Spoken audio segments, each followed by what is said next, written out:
14 party list groups, mostly incumbents, are leading the latest survey. Pagsusuri ng election watchdog group na Kontradaya, mahigit kalahati sa 156 na kandidatong grupo ang hindi kumakatawan sa mga mahihirap o marginalized sector. Oh, magtapatan tayo ha.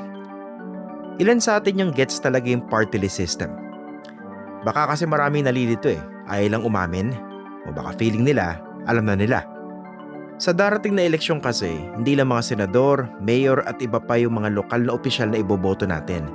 Boboto rin tayo ng mga kongresista at kasama dito yung mga party list. Pag sinabing kongreso, kasama dyan yung mga senador sa kamiyembro ng mababang kapulungan o yung House of Representatives. Pero nasanay na tayo na pag sinabing kongresista, yun yung mga nasa kamara. Yung House of Representatives may dalawang klase ng miyembro. May district representatives. Ito yung usual congressmen na pamilyar tayo. Binoboto sila bilang kinatawan ng isang distrito. Yung pangalawang klase ng kongresista, ito naman yung tinatawag na party list representative. Ayon sa konstitusyon natin, sila ang bumubuo ng 20% na mababang kapulungan. Pag sinabing party list representative, hindi ba dapat kinakatawan nila yung tinatawag na marginalized at underrepresented na mga sektor? Halimbawa, yung mga mangingisda, manggagawa, mararitang tagalungsod, kabataan at kababaihan. Ganito kasi yan. Sila yung mga grupo o sektor na ordinarily mahihirapang makipagsabayan o lumaban sa isang eleksyon kontra sa mga mayayaman at makapangyarihang kandidato sa pagkakongresista sa mga distrito. Kaya nga may inilaan na mga upuan na paglalabanan ng mga grupo o sektor na ito sa mababang kapulungan. Ito yung 20% ng House of Representatives. Sa ngayon at least 60 kongresista yan. Pero teka, kung para sa marginalized at underrepresented ang party list system, bakit sangkatutak yung mga tumatakbo dito na mayayaman o galing sa mga political dynasties? Parang may mali Meron talaga. Isipin nyo, itong mga kandidatong to may resources at kakayahang tumakbo sa pagkakongresista sa mga distrito nila. Pwede nga maski senador vice-presidente o presidente. Marami sa kanila kamag-anak o kapamilya na yung nakaupo bilang mayor, vice mayor, gobernador o district congressman. So para mas marami sa kanila yung sabay-sabay na nakaupo, nagtayo na rin yung pamilya ng party list group. Garapal, di ba?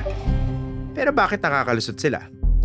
May mga pagkakataon na pinilit ng COMELEC na limitahan ang party list election sa mga grupong talagang kumakatawan lang sa mga marginalized at underrepresented. Kaso, base sa pinakahuling desisyon ng Supreme Court noong 2013, hindi naman daw limited sa mga ganitong grupo ang party list system. Nakasaad daw kasi sa mismong konstitusyon na pwede ang mga rehistradong national, regional at sectoral parties or organizations. Ibig sabihin, hindi raw limitado sa mga marginalized at underrepresented ang party list system. Ito naman ang tanong. Kung lahat naman pala pwede, bakit pa nagbuo ng party list system yung mga may akda ng konstitusyon natin? Ang labo lang, di ba? So sino ang may kasalanan? Yung mga sumulat ng konstitusyon? Yung Korte Suprema na naglabas ng ruling tungkol dito? O yung mga abusadong political dynasties na hinijack yung party list system? Ito yung ilang nakikitang solusyon.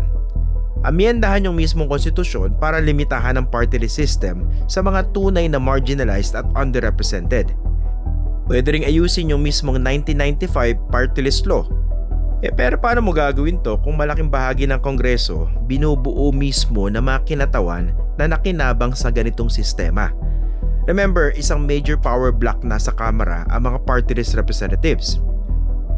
Yung pangatlong option, paano kaya kung bawasan na lang ng mga political dynasties o yung malalaking negosyante at mga dubious na politiko yung kagarapalan nila at wag nang abusuhin yung party list system?